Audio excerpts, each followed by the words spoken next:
मतदाता सूची आ गई है, तो जैसी आशंका थी कि लगभग 3 करोड़ वोट उसमें काट दिए जाएंगे। हम लोग आशंका केवल 3 करोड़ वोट की कर रहे थे, लेकिन उसी दौरान जब ड्राफ्ट वोटर लिस्ट नहीं आई थी, उस समय देश के इकलौते सबसे बड़े उत्तर प्रदेश के मुख्यमंत्री जी उन्होंने कहा कि लगभग 4 करोड़ वोट उनके कटने जा रहे हैं। जिस समय किसी को जानकारी नहीं थी कि कितने वोट काटे जाएंगे, कितने वोट कटेंगे, उस समय उत्तर प्रदेश के मुख्यमंत्री जी ने अपने नेताओं के, अपने कार्यकर्ताओं और अधिकारियों के बीच में ये कहा कि 4 करोड़ वोट कटने जा रहे हैं, वो भारतीय जनता पार्टी के हैं। उनकी स्पीच आर्काइव में है, सबके पास है, सबने सुनी है। ये बात तो आई, लेकिन उत्तर प्रदेश के कन्नौज के पूर्व सांसद उन्होंने ये कहा कि अभी तो 3 लाख वोट कटे एक जिले में, अभी 2 विधानसभाएं अलग अलग जिले में हैं, उसमें भी हम लोग काटेंगे वोट। अगर बीजेपी के नेता, बीजेपी के पूर्व सांसद, बीजेपी के मुख्यमंत्री ये बात कहें, तो ये सवाल उठता है कि इलेक्शन कमीशन, उसकी क्रेडिबिलिटी क्या है? हम लोग किससे माने कि किसका ड्राफ्ट लिस्ट, कौन वोटर लिस्ट ठीक करेगा? और जब इतनी बड़ी एक्सरसाइज हुई हो, तो हम उम्मीद करते हैं उत्तर प्रदेश के लोग कि वोटर लिस्ट ठीक होगी। चुनाव आयोग के माध्यम से और भारत सरकार की एक्सरसाइज के बाद जो डिफरेंस नजर आ रहा है, वो डिफरेंस इतना नजर आ रहा है कि लग रहा है कि कोई न कोई साजिश षड्यंत्र चल रहा है। वोट पीडीएस समाज का काटने का और अपना वोट बढ़ाने का। जब एक प्रतिष्ठित अखबार में ये बात आई कि सरकार ने ये निर्देश दिए हैं कि हर बूथ पर 200 वोट बढ़ाए जाएं, तो शक और गहरा हो जाता है। क्या कोई कल्पना कर सकता है कि एक दल ये कहे कि वोट बढ़ाया जाएगा 200, और सुनने में आ रहा है अलग अलग जिले में अधिकारी भेजे जा रहे हैं।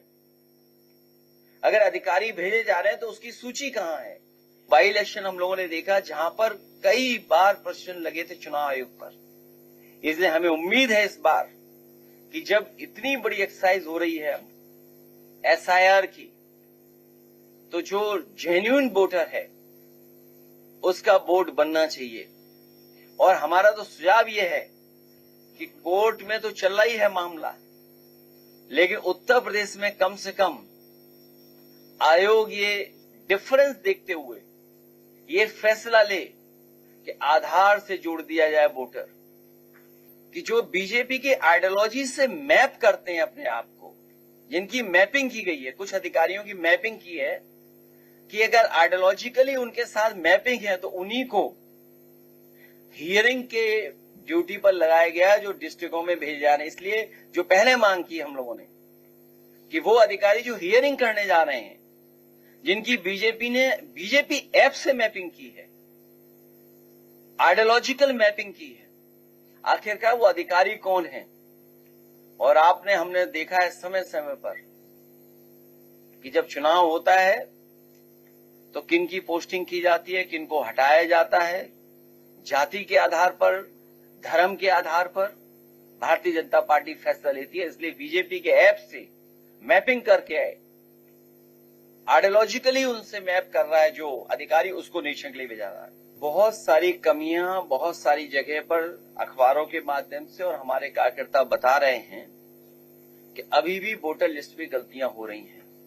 इसीलिए हमारी मांग है कि वोटर लिस्ट को अगर आधार से जोड़ी जाए, क्योंकि आधार में सब आंकड़े हैं, आपकी रेटिना का इमेज है, बायोमेट्रिक है, शायद ये दो चीजें कोई डबल नहीं बना सकता है। इसलिए आपके माध्यम से हमारी अपील है, फिर मैं वही बात कहता हूं कि आधार ऐसा बनाया जाए जो दोबारा कोई ना बना ले। सुनने में आया कि भारतीय जनता पार्टी के पास बूथ स्तर पे वो मशीनें हैं जिससे वो आधार नकली बना लेते हैं। समाजवादी तमाम निष्ठावान कार्यकर्ताओं ने ये जानकारी दी है कि जब भी चुनाव होता है भारतीय जनता पार्टी ऐसी मशीनें लाती है जिससे आधार बना लेते हैं, आधार कार्ड बनता है। हमारी मांग है कि आधार मेटल कार्ड बनाया जाए। जिस तरीके से बड़ी बड़ी बैंक्स के मेटल कार्ड होते हैं, जो सबसे प्रीमियम कार्ड होता है वो मेटल का होता है। और आजकल तो इतना आसान है चीजों को, अपने डेटा को बचाने के लिए।